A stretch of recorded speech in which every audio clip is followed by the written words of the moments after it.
Hi, good morning. Now, today we can discuss about the fourth phylum, that is the Platyhelminthes. Platy indicates flat, helminthes indicates worms, flat worms. Now, we can go for the habitat. What is the characteristics of the Platyhelminthes means? Some of the organisms are parasitic nature. What is parasitic nature? One organism is depend upon the another organism. That character is called as a parasitic nature. That's why for Platyhelminthes, some organisms is parasitic nature and some organisms is the free living nature. And then symmetry. What type of symmetry? Bilateral symmetry. That's why first time bilateral symmetry can be seen in the Platyhelminthes and the layers triploblastical nature. They having a ectoderm, mesoderm and endoderm. That's why first time bilateral symmetry with the triploblastical nature can be seen in the Platyhelminthes. And the level of organization. What level of organization? Organ level of organization. But in some cases they also indicates the organ system level. That's why in Platyhelminthes organ level is seen and also organ system level is seen. That's why if they can ask in exam Platyhelminthes what level means, compulsory you can go for the organ level. You are not able to go for the organ system level, keep in mind. And then coelom. At what time I already said, when the organism having a triploblastical nature, at that time only we can discuss about the coelom. These are the what type of coelom? Acoelom. Acoelom indicates there is no body cavity. And then locomotion. It can show the unidirectional movement. And also I wrote here pseudo metamerism. What is metamerism? Means now this one is the organism. An organism they can divide into segments. See this one, like this one is called as like a segments.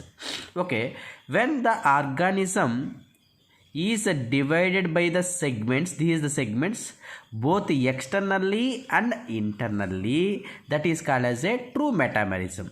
Pseudo indicates false. Pseudo metamerism means when the segments is present either externally or internally, that type of metamerism is called as a pseudo metamerism.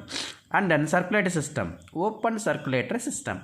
Open circulatory system means there is no blood vessels and capillaries. That type of system is called as a open circulatory system. Digestive system. Here the digestive system is the incomplete digestive system. They having only mouth, there is no anus. If they having a mouth and anus, that is called as a complete digestive system. And then nervous system.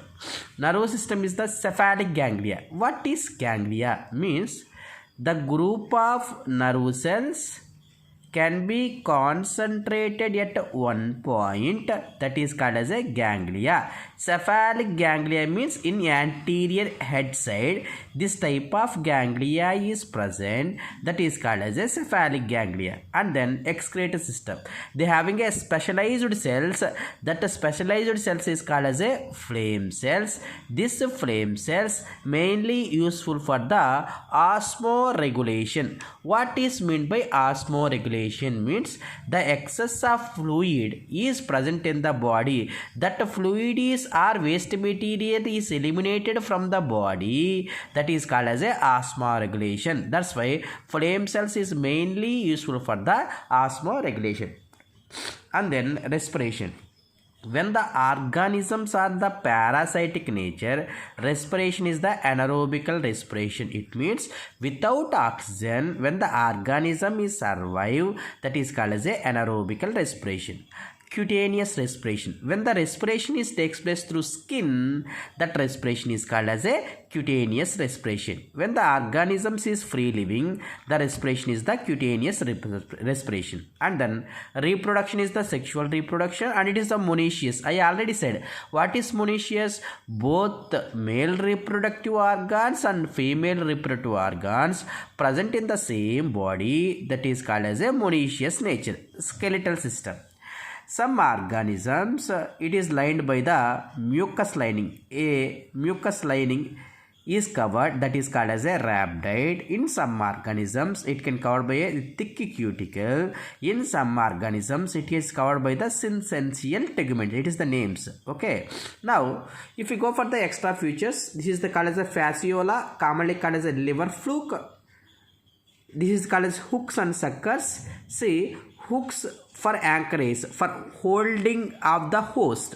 What is host?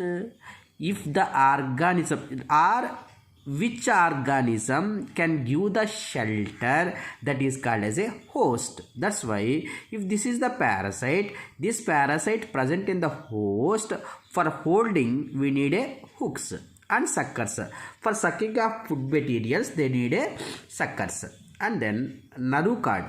Here what is narukad means? Now this one is the ganglia. This is also ganglia. All the ganglias will be combined, they can form a narukad.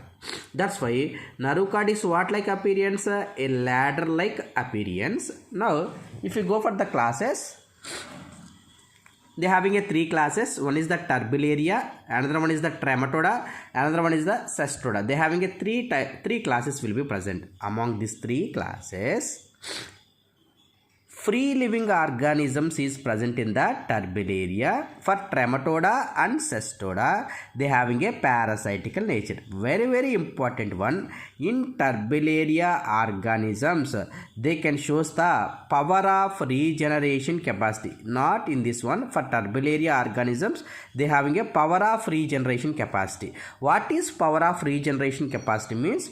If you cut the organisms in this class, if suppose now this one is the organism, if you cut this organism, after few days this part is again it will be reappear. That is called as a power of regeneration capacity. That's why for Turbellaria organisms it is the free living and segments. There is no segments. They having a mucus lining. I already said here, that is called as a rhabdite. They having a power of regeneration capacity. Development is the indirect development. What is direct and indirect development means? Direct development means if the organism can use directly young ones, that is called as a direct development. Now mammals, for us, we are the directly we can use the young ones, babies. But indirect development means they having a larva. After larva, the young ones is formed. That is called as a indirect development. Here the indirect development means the larva name is the Muller's larva. The best example is the Dagesia. That's why Dagesia they can show the power of regeneration capacity. Next one is the Trematoda. Trematoda is commonly called as a flukes. These are the endoparasites. Intestine is bifurcated, divided into 2. That is called as a bifurcated. Life history complex means they having a so many stages of larvae is present. The best example is the fascicula. Fascicula is commonly called as a liver fluke. Next, Cestoda. Cestoda is commonly called as a tapeworms. They having a covering layer. That covering layer is the syncytial teguments. They can show the pseudometabolism. I already explained about the pseudometabolism. And also they having a hooks and suckers. And also they having a Bothridia. What is meant by Bothridia means? Now this one is the organism. On anterior side they having a leaf like outer growth is present. That is called as a Bothridia. What is the use of this Bothridia means? For anchorage, for holding of the host. And they having a larva. That larva is called as a Cysticercus larva. The best example is the Taenia solium. Taenia solium is also called as a pork tapeworm.